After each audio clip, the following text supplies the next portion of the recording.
کہ نبی صلی اللہ علیہ وسلم اپنی ایک بیوی کے گھر سے نکلے تو جوتی ٹوٹ گئی، تو آپ صلی اللہ علیہ وسلم نے اپنی جوتی اتار کے سیدنا علی کو دی، وہ گانٹنا شروع کر دی انہوں نے۔ نبی صلی اللہ علیہ وسلم تھوڑا آگے جا کے کھڑے ہو گئے کہ چلو علی کا انتظار کرو، اور اس دوران گفتگو کی حضرت ابوبکر عمر بھی موجود تھے۔ آپ نے کہا کہ دیکھو اللہ تعالیٰ نے مجھے دعوت حق دے کر مبعوث کیا، لوگوں نے میرا انکار کیا، ایز اے لاسٹ ریزارٹ مجھے قرآن کو منوانے کے لیے تلوار اٹھانی پڑی، اور تم میں سے ایسا بھی شخص ہے، ایسا خوش نصیب شخص کہ جسے مسلمانوں کو قرآن منوانے کے لیے، کس کو؟ مسلمانوں کو۔ نبی صلی اللہ علیہ وسلم نے خود سرٹیفکیٹ دے دیا ہے، خوارج بھی مسلمان ہی تھے، تعویل کی غلطی لگی ہوئی تھی، اہل جمل بھی مسلمان ہی تھے، اہل صفین بھی مسلمان ہی تھے، ہم ان کو کافر منافق نہیں کہتے۔ مسلمانوں کو قرآن منوانے کے لیے مسلمانوں کے خلاف تلوار اٹھانی پڑی۔ حضرت ابوبکر کہتے ہیں یا رسول اللہ میں ہوں، حضرت عمر کہتے ہیں میں ہوں، آپ نے فرمایا بلکہ وہ شخص جو میری جوتیاں گانٹ رہے ہیں۔ صحابہ دوڑے نبی صلی اللہ علیہ وسلم کی بات سن کے حضرت علی کے پاس، اور کہا آپ کے لیے اتنی بڑی بشارت ہے کہ آن دی بیہاف آف پروفٹ آپ یہ کام کریں گے؟ حضرت علی مسکرا پڑے۔ صحابہ کہتے ہیں ہم سمجھ گئے کہ حضرت علی کو یہ بات پہلے سے پتا تھی کہ میں نے یہ کام کرنا ہے، اور پائی جی ڈیوٹی لا کے گیا نبی صلی اللہ علیہ وسلم خود، انہوں یہ شک ہوئے گا کہ منو جمل کرنی چاہیے ہے، صفین کرنی چاہیے ہے، نہروان کرنی چاہیے ہے، اس کے پیچھے تو نبی کھڑا ہوا ہے۔ تو یہ دھوکے دیتے ہیں، یہ روند مارتے ہیں، بھائی یہ دلائل النبوہ ہیں، نبی صلی اللہ علیہ وسلم کی نبوت کی خبریں ہیں، اور پھر یہ المصنف ابن ابی شیبہ سے لے کے آتے ہیں کہ سیدنا علی پچھتاتے تھے کاش میں جمل سے 20 سال پہلے فوت ہو گیا ہوتا۔ اور یار یہ دردناک چیپٹر تو پڑھو، وہ اسی طرح پچھتاتے تھے۔ وہ پچھتانا یہ نہیں ہے کہ مجھ سے غلطی ہوئی ہے، وہ پچھتاتے اس طرح تھے جس طرح قرآن میں آتا ہے سورہ مریم میں کہ حضرت مریم پچھتاتی تھی، جن کے پاس حضرت جبرائیل خوشخبری لے کے آئے بیٹے کی خوشخبری لائے نا، سورہ مریم پڑھ کے دیکھیں، جس نے فرشتہ سامنے دیکھ لیا، اللہ کی بشارت دیکھ لیا، اب اس کو کوئی شک رہ گیا؟ بتائیں مجھے۔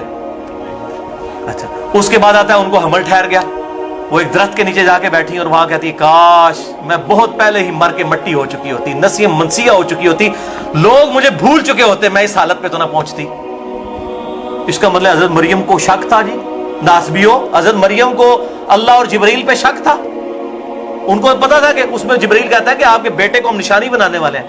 یہ بحثیت انسان، وہ انہوں نے دکھ کیا کہ ٹھیک ہے اللہ تعالیٰ نے مجھے چنا تو صحیح، لیکن ان کو ایک خدشہ تھا کہ اتنی بڑی آزمائش میرے اوپر آئی ہے، اس آزمائش سے میں کیسے نکلوں گی؟ لوگ تو کہیں گے یہ بچہ کہاں سے اٹھا کے لے آئی، اس کی تو شادی نہیں ہوئی ہے۔ انسان ہونے کی حیثیت تو انسان کو پریشانی تو ہوتی ہے۔ نبی صلی اللہ علیہ وسلم نہیں پریشان ہوئے جب پہلی وحی نازل ہوئی ہے، بخاری اور مسلم میں آتا ہے، کبھی تاری ہو گئی، حضرت خدیجہ نے اڑا دیا، ورقہ بن نوفل کے پاس لے گئے۔ انسان جو ہے شریف النفس آدمی کے ساتھ یہ ہوتا ہے۔ تو حضرت علی جو ہے وہ حضرت مریم جو کہتی تھی میں نسیہ منسیہ، کاش پہلے ہی مر چکی ہوتی میں، حضرت علی جو کہتے کاش پہلے مر چکی ہوتا میں، اس سے پہلے 20 سال پہلے، وہ اس لیے کہ علی کے درد کو سمجھے۔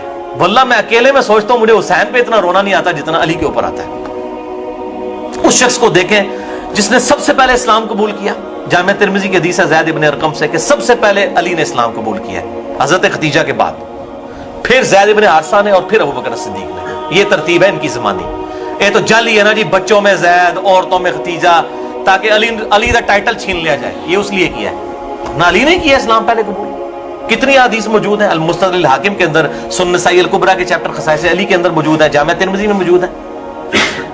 آپس میں تو اکٹھا تو نہیں کسی نے کلمہ پڑھا، آپس میں ترتیب موجود ہے۔ تو حضرت علی جس نے سب سے پہلے اسلام 7-8 سال کی عمر میں قبول کیا، باقی تو کافر سے مسلمان ہوئے ہیں۔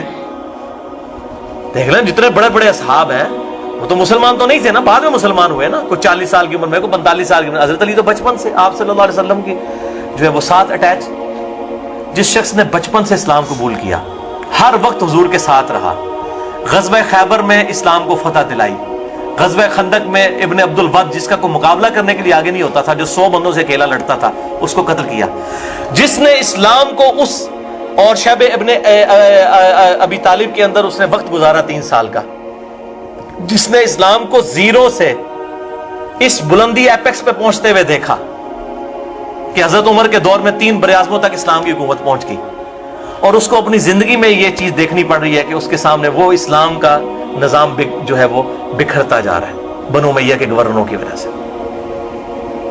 حضرت علی نے بہت کوشش کی ہے، میں نے اس میں روایت ڈالی ہے مستدرک الحاکم سے اور سنن نسائی الکبریٰ کا چیپٹر خصائص علی، اس میں سے کہ نبی صلی اللہ علیہ وسلم فرمایا کہ اے علی اگلی امتوں میں بدبخت سب سے بڑا وہ تھا جس نے قوم سمود کی اونٹنی کو قتل کیا تھا، اور میری امت کا سب سے بڑا بدبخت وہ ہے جو تجھے قتل کرے گا۔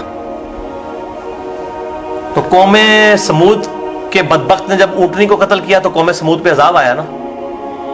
سیدنا علی کے قتل کے بعد اس امت پہ عذاب آیا ہے، اور عذاب کیا آیا ہے؟ ملوکیت کی شکل میں مسلط ہو گیا۔ ان لوگوں نے، حضرت علی ایک آخری کوشش تھے کہ کسی طریقے سے ابو بکر اور عمر کی خلافت کو بحال کیا جائے، جس سے سیدنا عثمان کے گورنروں نے سپائل کر دیا تھا۔ میرے اس پہ پورا لیکچر ہے، مسئلہ number 116A، 116B، 116C، 116D، 116E، کہ کس طریقے سے سپائل ہوئی ہیں یہ چیزیں۔ سیدنا علی تو آخری کوشش تھے، تو میرے بھائی اس نے تو کہنا تھا کاش میں مر چکا ہوتا، میرے سامنے اس طریقے سے معاملات نہ ہوتے، اس طریقے سے مجھے یہ دکھ نہ دیکھنے پڑتے۔ اور سیدنا علی کے آپ اگر دیکھیں کس طریقے سے وہ کوفے میں بیٹھ کے اکیلے رویا کرتے تھے کہ اسلام کا شرازہ بکھر رہا ہے، کوشش کر رہا ہوں کہ کسی کے سے سمٹ جائے، لیکن ان کے لوگ ساتھ ہی نہیں اس طریقے سے دیکھتے۔ پھر بعد میں لوگ پچھتاتے تھے نا جی، آج تک ہم پھر پچھتا رہے ہیں نا کہ حضرت علی کا اس کو ساتھ دے دیتے باقی لوگ بھی، تو یہ جو انجن پٹری سے اتر گیا تھا وہ واپس ابو بکر عمر کے ٹریک پہ آ جاتا۔ لیکن واللہ خیر الماکرین، اللہ کی خفیہ تدبیر ہے، اسی طریقے سے ہوتا ہے۔ انبیاء بھی دنیا سے گئے ہیں، انبیاء بھی شہید ہوئے ہیں، اور یہ معاملات ہوئے ہیں، اللہ تعالیٰ کی طرف سے یہ خفیہ تدبیر تھی، یا جو بھی آزمائش تھی، تقدیر کے معاملات ہیں۔ واللہ اعلم۔